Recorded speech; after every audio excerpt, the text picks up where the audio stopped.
Hey guys, welcome back. It's been a minute since I've had an opportunity to get in front of the camera because when it rains it pours, and things have been kind of tough the last couple of weeks, as you guys know most of it already. But this morning I'm just out doing some general maintenance checks. So I'll start with the good news. The good news is this arm's starting to feel a lot better. I've pretty much got all the motion back in it. I'm starting to regain some of the strength, and for that I'm super thankful, and it's a blessing. We're just out this morning. I'll start with the chickens, see how they're doing.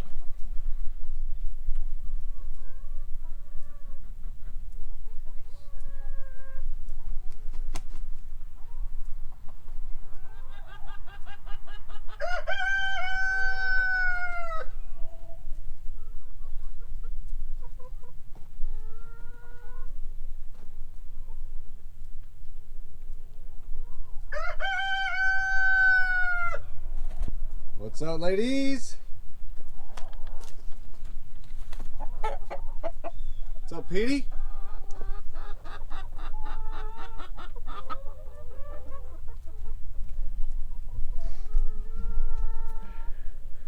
If you've never just stopped and watched chickens, I don't know why, but it's almost therapeutic. So, I don't know, I'm a little bit weird that way, I think, though. Anyways, kind of wrapping up that good news, I feel like I'm getting pretty close to getting back to your regularly scheduled programming. I feel like probably by Thanksgiving, I should be able to start doing all the normal chores again. And really the only thing that's stopping me right now is pouring those buckets of water. So I've gotten to where I can do it, but it still hurts a pretty good bit. But we're getting there, and so that's exciting. The bad news, about a week, maybe a week and a half ago, I started noticing a little bit of weird issues with my truck. And we're not talking about the purple truck, Grimace. We're talking about my white GMC, my main vehicle. And I thought I noticed something weird when I went to one of my doctor's appointments for my elbow. And so we started kind of getting into it, and tried a few things, and it didn't really help. And so ultimately what it was is the torque converter was starting to shudder, which I've since learned is a pretty notorious problem with those 8-speed transmissions in the generation of truck that I have. And looking around, doing a little research, it could be as simple as just replacing a torque converter, or it could be something as bad as the torque converter has already essentially nuked the rest of the transmission. So replacing the torque converter would be, at that point, really a temporary fix. And when trying to price that stuff out, well, it's not cheap. Those electronic transmissions that are in that GMC are very expensive, and they're labor intensive. And unfortunately, well, I don't really have the tools to do that. I've done a transmission swap on an older vehicle, but doing one on a new vehicle is really just not the same. And I don't have the physical ability to do it, even if I had the tools right now. Taking it to a shop was estimating, after buying a transmission, buying a torque converter, and the labor to put it in was going to be north of like $6-7 grand.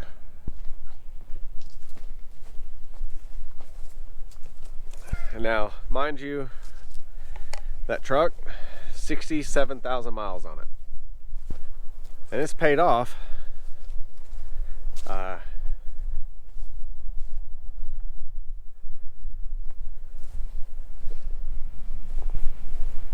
Look what I found. What are you doing? I'm picking some strawberries. We're getting strawberries still? I don't think this one's good, but how about that? that one's not good. these strawberry plants have come back for a second round this year.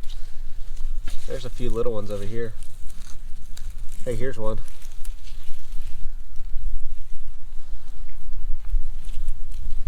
That's awesome. Oh, it looks like it's been eaten on the back side. So that one has. That's okay. Oh, has it been eaten a lot? This one, oh my. Oh, there you go. Yeah. That's okay. You can throw it to the chickens. I still have 3, so that's better than 0. Nice. Look at all the marigolds that are trying to come back up late. Yeah, I know. And all that clover that's covering this raised bed. I'm going to have to do some serious weeding later. So as I was saying, the good news is the truck was paid off. The bad news is like how do you plan for a transmission replacement with like under 70,000 miles? And I've talked about it. We've spent a lot of money on a lot of things, and you know, I've got a lot of excitement stuff going on, and I'm not, I mean, I guess I am complaining. I'm not trying to sound whiny here, but of all the things to have to deal with, I would have not thought that a 6-year-old 70,000 mile truck would start giving me troubles, and not just like a little trouble, like a big one. So yeah, that's what I've been trying to deal with, and on top of that, my normal job has been excruciatingly busy. A lot of last minute projects that we're trying to get into before the end of the year. So first world problems, I'll admit that. Doesn't necessarily make them any less stressful. I know that I'm blessed to be able to manage through that stuff, but that's kind of where my attention has been, and the reason why I haven't been able to really talk to you guys much. In addition to, I'm still working on this arm, but we're getting there. So there is some upside here. So one little upside, the greenhouse withstood another pretty good storm the other day, and no damage. So the repairs we made, albeit not completed, they did pretty good, and no additional damage. Everything's still working as it should. And even though we're 2 weeks from Thanksgiving at this point, we still have the fan running in the greenhouse. So it's still pretty warm here. And check it out. Our bell pepper plant is kind of a late bloomer, but look at this thing. I don't think I've ever seen a bell pepper plant grow that tall. But we're still getting peppers, which is nice. Not many. It's almost done. The great news is the weather's still pretty mild, which means as I'm getting better, I'm gonna try to make good on some of the stuff I've told you guys about. But as I said last time, this whole making plans thing is not going well for me. This year has just been a tough year for plans in general. But we still got some things, despite plans or no plans, that we have to do. And all the cleanup and stuff at the garden, we still have to do. We're still on track for butchering. We are for sure gonna butcher Henry and the runt. I think we're gonna do both of those just after Thanksgiving. That should be a fun one. We're gonna have a few people helping, and depending on how the day's going, I may try to film that one. I have not really filmed any of the butcherings to date yet because I'm not an expert, but I think it's important because my purpose in a lot of these videos is to share how I'm learning to homestead from not having any experience, and I think learning to butcher is a key part of that. So I may show you guys that. Obviously I'm not going to show you the stuff I'm not allowed to show on like YouTube, but we may get into some of the breakdown stuff, and this would be just amateur butchering.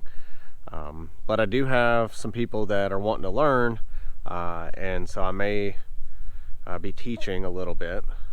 Again, it's still amateur, but nothing says we can't learn together. I'm a little bit ADD here, so we're gonna go back to the truck for just a second. I have replaced that truck. I decided that I did not want to put, you know, 6 to 8 grand into that GMC. It's just not money that I really have just laying around. We're working really hard to finish paying off other debts, and I did not want to pull money away from that. So I decided to more or less take a loss on the truck and trade it in for something that is of lesser value, but it's still nice. I'm still excited about it.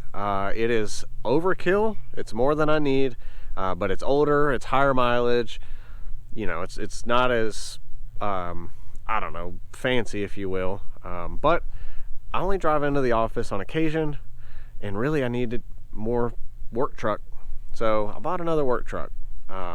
This is not a replacement for Grimace. Grimace is a project that I'm still really excited about doing. I think that getting that old flatbed up and, you know, operational as a true full-time farm truck like it used to be is an exciting prospect. But in the meantime, I still needed a work truck, still needed a truck, so I ended up with that.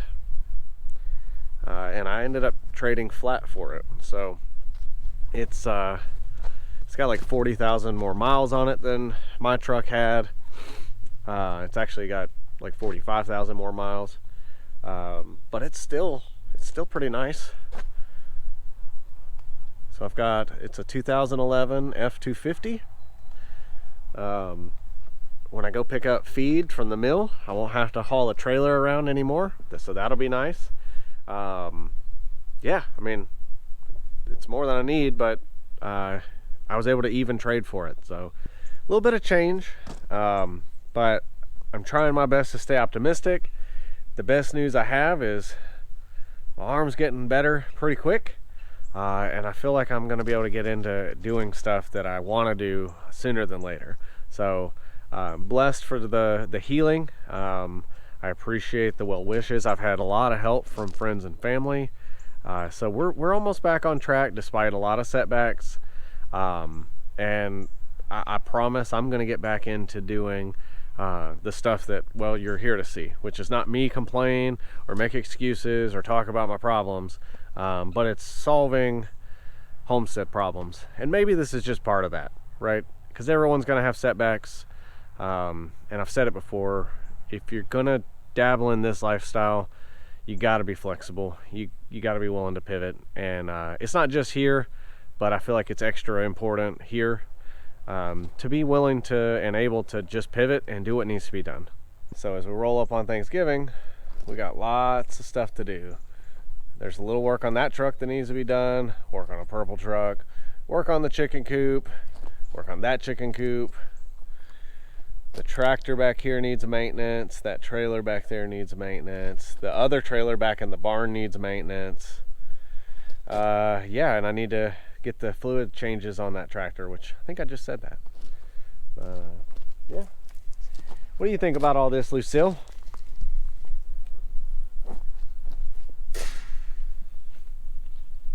You're such a good girl.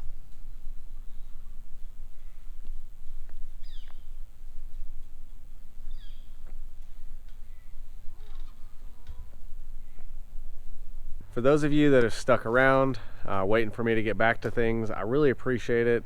The support has been great, and you know, I'm excited to continue making the videos. So stick with me a little bit longer. We're gonna get there, and yeah, my goal, setting goals here, but my goal is in our next video to start getting back into doing the things around here that need to be done. Taking care of the chickens, continuing our winter prep, and honestly getting ready for that butchering, because the butchering is going to be a decent effort. It always is, and so there's some planning to do and prep work to do. So we got to do that, get the garage cleaned up and ready, and yeah, I hope that some of this stuff is still helpful for anyone that, you know, is really just trying to understand the realistic expectations of, hey, I'm trying to get into to this kind of lifestyle, and I want to know the real story, not just the storybook version that oftentimes ends up on social media. But either way, thank you guys so much. You have a blessed day, and I'll see you again next time. Thanks.